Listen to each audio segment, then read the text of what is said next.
If we accept there is a cognitive bias in decision-making, how can we as risk professionals account for this and help our senior executive make better bias-free decisions? Risk Academy's Alex Sidorenko discusses. Originally published for Knowledge at Strategic Risk, www.strategicriscasiapacific.com. The earliest psychometric research was performed by psychologists Amos Tversky and Daniel Kahneman, who later won a Nobel Prize in Economics with Vernon Smith for having integrated insights from psychological research into economic science, especially concerning human judgment and decision-making under uncertainty. Kahneman, 2002.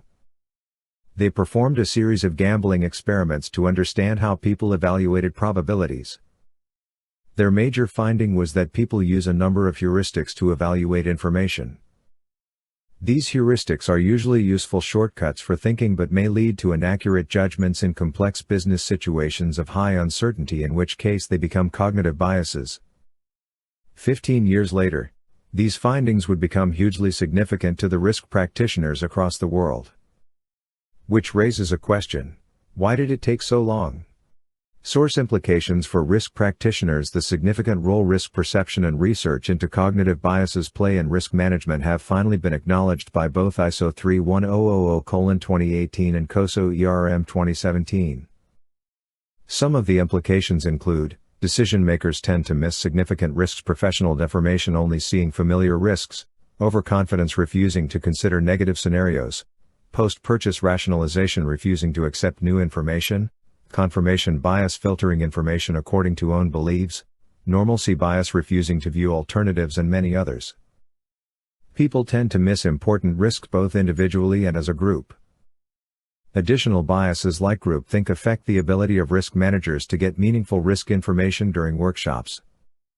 Decision makers significantly overestimate or underestimate probabilities and potential impact risks may have on a decision or an objective. In fact, cognitive biases together with a generally low statistical literacy make people's estimates about impact and probability borderline useless if not deceitful. Making people rate, rank, or otherwise qualitative assessment of risks is no better than guessing. Decision makers tend to ignore or dismiss risks even once it is established that they have significant impact on a decision or objective. People have a whole set of biases that prevent them from taking meaningful action. For example, sometimes we prefer to implement risk mitigations that solve the immediate problem only to increase the overall risk exposure in the long run. Some people also tend to think that inaction is better than action, which often leads to much larger losses. Irrationality and effect of cognitive biases significantly increase on an empty stomach. Having low glucose in our blood prevents our brain switching from System 1 to System 2 thinking, making any kind of risk discussion before lunch or at the end of the day useless. Overall, research into cognitive biases suggests that people are often irrational when making decisions under uncertainty, which significantly reduces the value of information risk managers receive from management. If expert opinions, rankings, and ratings are the only or main source of information for the risk manager, the results of risk analysis are guaranteed to be inaccurate. More information about effect cognitive biases have on risk analysis at work and in our day-to-day lives is available from the Good Risk Management books, riskacademy.blog.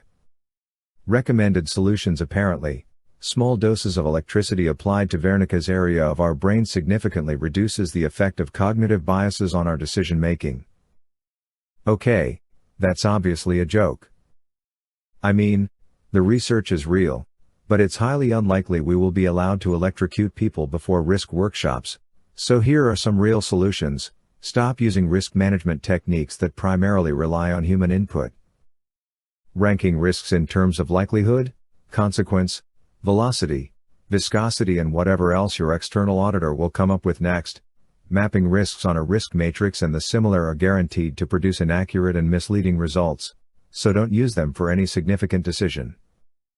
Use mathematical methods for risk analysis that minimize the need for subjective human input.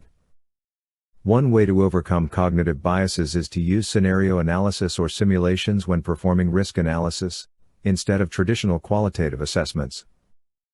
Quantitative risk analysis helps to present an independent opinion on strategic objectives, assess the likelihood of achieving them and the impact the risks may have on their achievement. But more importantly, quantitative risk analysis helps overcome cognitive biases and significantly reduce subjectivity. Some level of subjectivity still remains, as expert opinions may be required for some range and distribution estimates. However, quantitative risk techniques still significantly outperform qualitative risk assessments. Here is an interesting study Douglas Hubbard quotes in his book How to Measure Anything in Cybersecurity Risk. For over 100 unmanned space probe missions, NASA has been applying both a soft risk score and more sophisticated Monte-Carlo simulations to assess the risks of cost and schedule overruns and mission failures. The cost and schedule estimates from Monte-Carlo simulations, on average, have less than half the error of the traditional estimates. Better still, use mathematical methods that don't rely on subjective human input at all.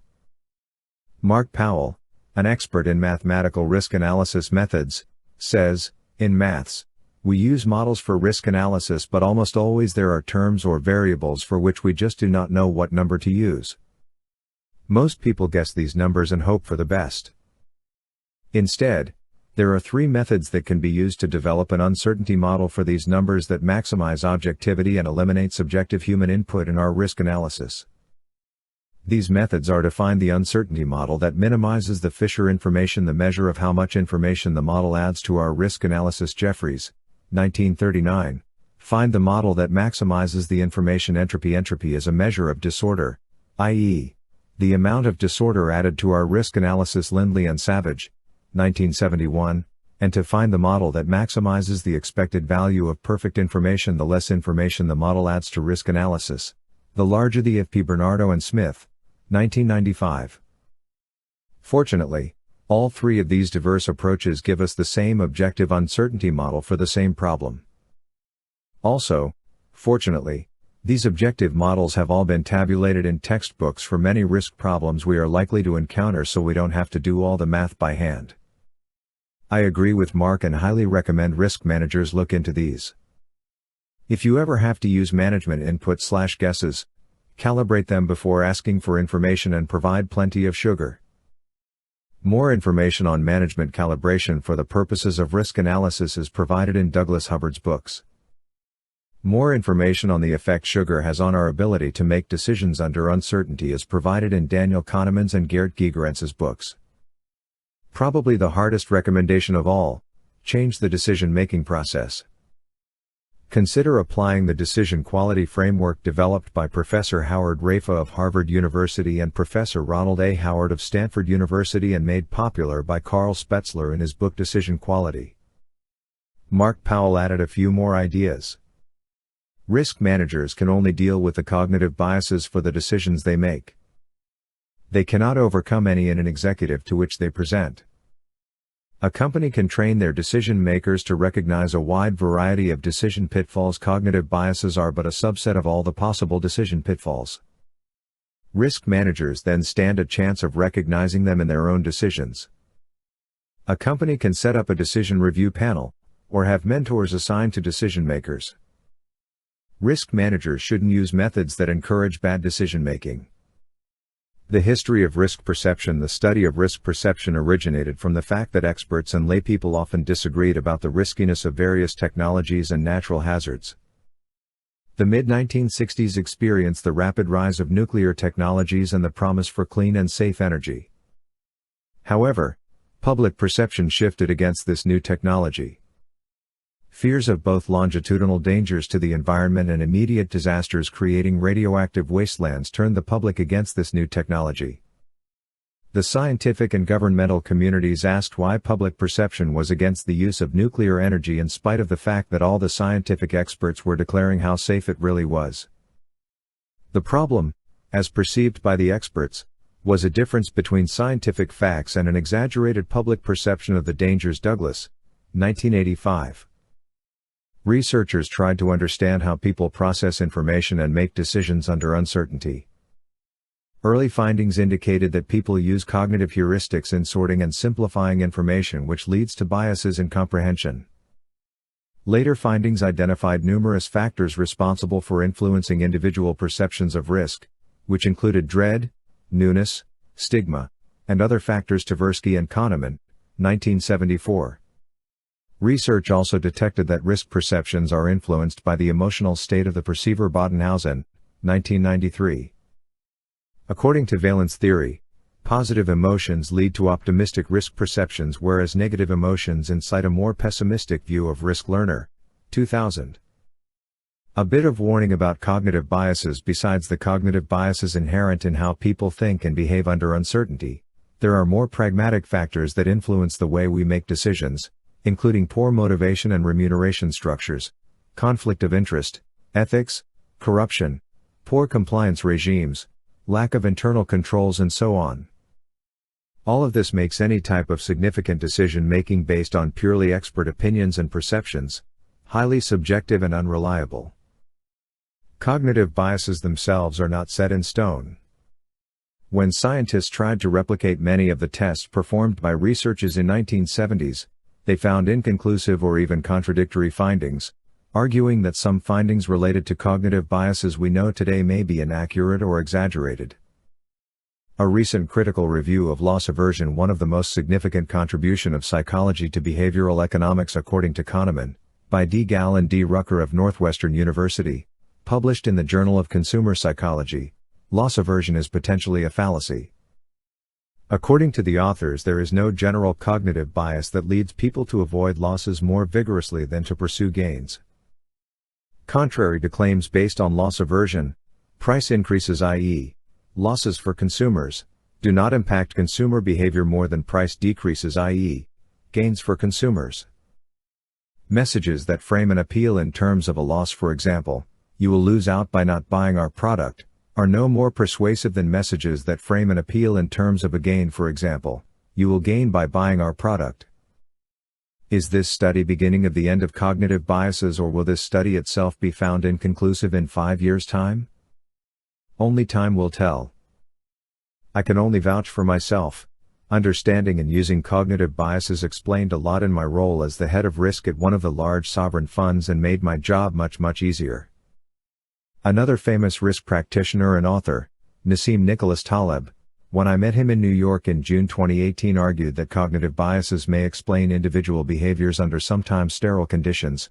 However, they should not be used to justify or explain behavior of complex systems like societies. I tend to agree.